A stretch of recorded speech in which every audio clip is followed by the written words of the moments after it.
好高興今晚同大家一齊分享一下咧我所講咧就係我哋嘅生涯規劃與我哋嘅社會參與啲事務嘅。首先我簡單去講一講啦，就係話啱啱接到新青業佢咧俾我任務，就係講緊呢個議題，我喺度思考緊，我要講去分析一下。就包括咗有幾樣嘢嘅，第一個就係一啲公眾嘅表出去，令到我哋嘅聲音能夠向大家去宣傳出去，同埋而第二個咧就可能係通過做個學者啦，做一個學校嘅學者咧去第三個可能就簡單啲，就可能係喺澳門嚟講，可能係從商啦，因為嚟講如果你從商嘅話，可能將來同政府嘅部門打交道啊，同埋去做一啲嘅社會事務都比較容易啲。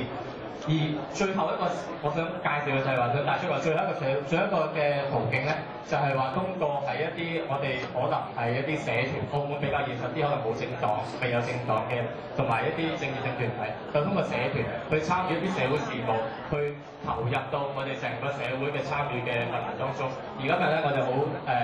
就會簡單介紹一下我哋新青業嘅一啲嘅社會參與嘅事務，同埋一啲嘅活動。令到大家同學咧可以喺將來嘅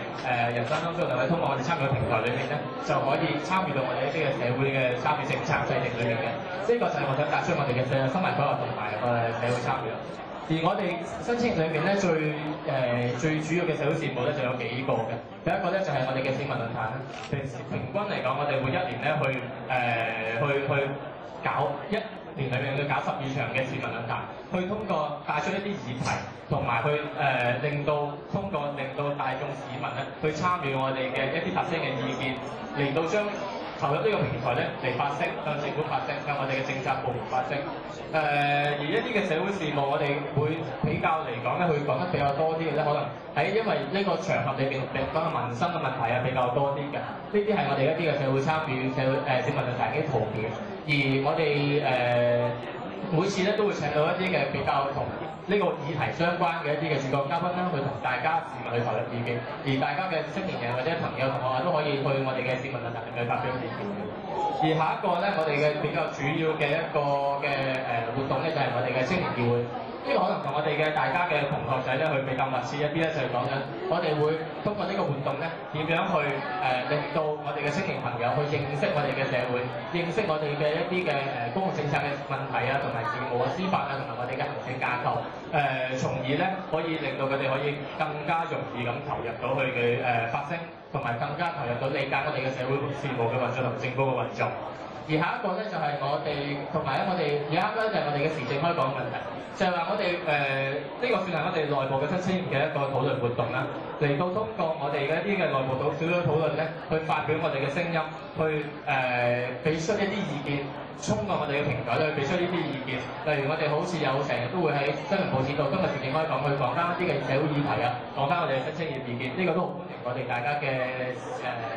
同學朋友去一齊去參加嘅。而下一個咧就係話我哋最比較做得多啲咧，就係話因為我哋所引出嘅問題都需要好多嘅理論依據去支持我哋嘅一啲嘅議題，所以我哋咧特別會有一個調查研究嘅部門咧去做一啲嘅社會調查研究，去將我哋嘅理論去睇下我哋現時嘅一啲嘅情況係咪同我哋嘅所提出嘅意見相互符合啫？同時喺社會裏面採取一啲數據咧去支持我哋嘅意見嘅。呢個咧就主要我哋今日所介紹我哋新青年嘅社會參與嘅一個活動啦。所以最主要帶出嘅議題咧就係話如果喺澳門嘅青年人想做一啲社會參與嘅事務咧，可以通過我哋新青年或者係其他社團去參加。